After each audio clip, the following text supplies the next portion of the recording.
Evangelio de Juan, capítulo 15, versículo primero. Capítulo 15. Evangelio de Juan, capítulo 15, versículo primero.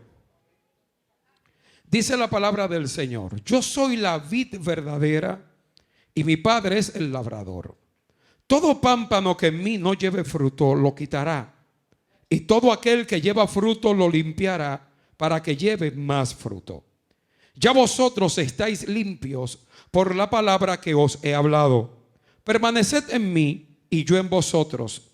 Como el pámpano no puede llevar fruto por sí mismo si no permanece en la vid, así tampoco vosotros si no permanecéis en mí. Yo soy la vid, vosotros los pámpanos.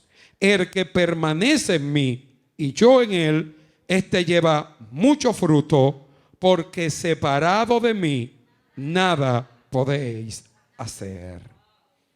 Padre, gracias por tu palabra. Ministranos a través de ella esta noche, en el nombre de Jesús. Amén. En nuestra historia reciente, partió de este mundo el predicador latino más influyente y usado por Dios en muchas generaciones. Me refiero al evangelista Gigi Ávila. Gigi Ávila tenía un llamamiento que él conocía. Cuando tú conoces tu llamamiento, tú no inventas. A Gigi Ávila le ofrecieron iglesias grandes en Puerto Rico. Y no solo en Puerto Rico, en otros lugares del mundo. La gente seguía a este hombre por multitudes. Era un tipo de ministerio que se paraba en una plataforma y los paralíticos se levantaban y saltaban de las sillas de ruedas. Todavía existen, y gracias a Dios que están allí, muchos de los videos en YouTube de los mensajes y los milagros que este hombre hacía. Era un hombre con una palabra sencilla. El 100% de su mensaje estaba basado en Cristo viene. Y todo lo que tenía que ver con la segunda venida de Cristo. Él dice que Dios le dijo a él: predica mi segunda venida. Y usted iba a cualquier cruzada de Gigi Ávila y durante las 5 noches, las 3 noches, él le iba a predicar prácticamente el mismo mensaje, diciéndole: Cristo viene. Pero cuando el hombre llamaba al arrepentimiento, las multitudes descendían. Y cuando el hombre oraba por los enfermos se sanaban por montones. Dios utilizó a este hombre de una manera sobrenatural. Y tenemos historias que nos llegan hasta hoy. Por cierto, Gigi Ávila escribió el libro El ayuno del Señor. Cuando él hizo su ayuno de 40 días, donde se metió con Dios por 40 días y 40 noches sin comer y sin beber. Ahí está el ayuno. Ese ayuno, en el ayuno él especifica, en el libro especifica hasta con qué tipo de alimentos él terminó su ayuno. Hay fotografías en el libro de cómo él entró al ayuno y cómo salió del ayuno cuando lo recibieron los hermanos. Cuentan predicadores que tuvieron la oportunidad de hablar con él o de caminar con él en algún momento, que Gigi Ávila salía de las cruzadas y pasaba noches enteras orando.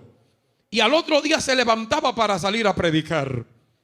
Cuenta un predicador, por cierto, muy famoso, que en una ocasión él le pidió a Gigi Ávila que por favor le permitiera orar con él.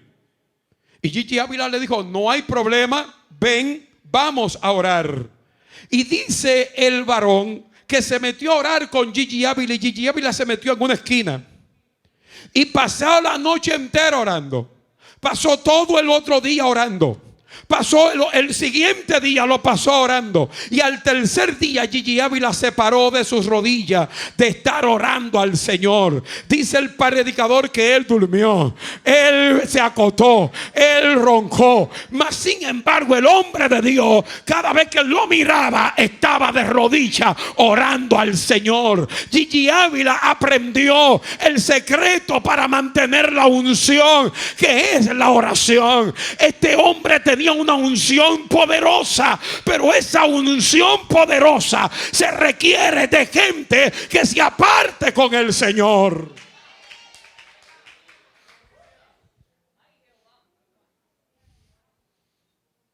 El fenecido también, que el Señor se lo llevó con 56, 57 años, el pastor T.B. Joshua. Yo tengo un amigo que visitó su iglesia. Escuche esto. Era un tipo de actividad para pastores. Y cuando ellos llegaron allá, el pastor T.B. Joshua estaba en una montaña, metido en 7 días de ayuno y oración. Y a cada pastor se le exigió que tuviera 3 días con Dios. Al 7º día el pastor salió y bajó al culto. Dice el pastor, amigo mío, que en la congregación, cuando el hombre de Dios entró, todo parecía que tenía electricidad. La silla, el piso, la atmósfera totalmente cambió. Este hombre fue el hombre que Dios usó. Por cierto, aquí hizo muchísimos milagros. Entre ellos, el más famoso, el que más se comentó por la dimensión de la mujer, fue el milagro a la comunicadora, al hijo de la comunicadora, que no podía caminar, y el Señor lo puso a caminar en la cruzada del Estadio Olímpico hace como 4 años atrás. Ahora te voy a decir a ti una cosa: todos los hombres de Dios que experimentaron altos niveles de unción eran hombres que se apartaban para orar, eran hombres que se apartaban para buscar a Dios. Vamos a ver esto, Juan. El hombre más usado por Dios en el Antiguo Testamento fue Moisés. A tal manera que la Biblia dijo que no se levantaría otro profeta como Moisés, que habló con Dios cara a cara. Mas sin embargo a este hombre Dios lo llevó a una montaña. Alguien que me escuche esto. Lo llevó allá al monte Oré, y allí ayunó por 40 días sin comer, sin beber. Y en medio de ese ayuno recibió la Torá. En medio de ese ayuno recibió la ley de Dios. Alguien que me escuche esto. Estos hombres de Dios ayunaban. Elías, dice la Biblia, que le dieron una comida del cielo. Vinieron unos ángeles y lo alimentaron. El muchacho salió y llegó al mismo lugar donde Moisés había estado ayunando antes, y estuvo allí por espacio de 40 días. Alguien que me escuche esto. Jesucristo, alguien que oiga lo que les voy a decir. Jesucristo vino a la tierra, y antes de comenzar su ministerio público, después de haber sido bautizado por Juan el Bautista, se fue al desierto a ayunar 40 días y 40 noches sin comer y sin beber. ¿Cuál es el secreto que hay en el ayuno? Que hombres de Dios trascendentes siempre han sido hombres de ayuno y oración.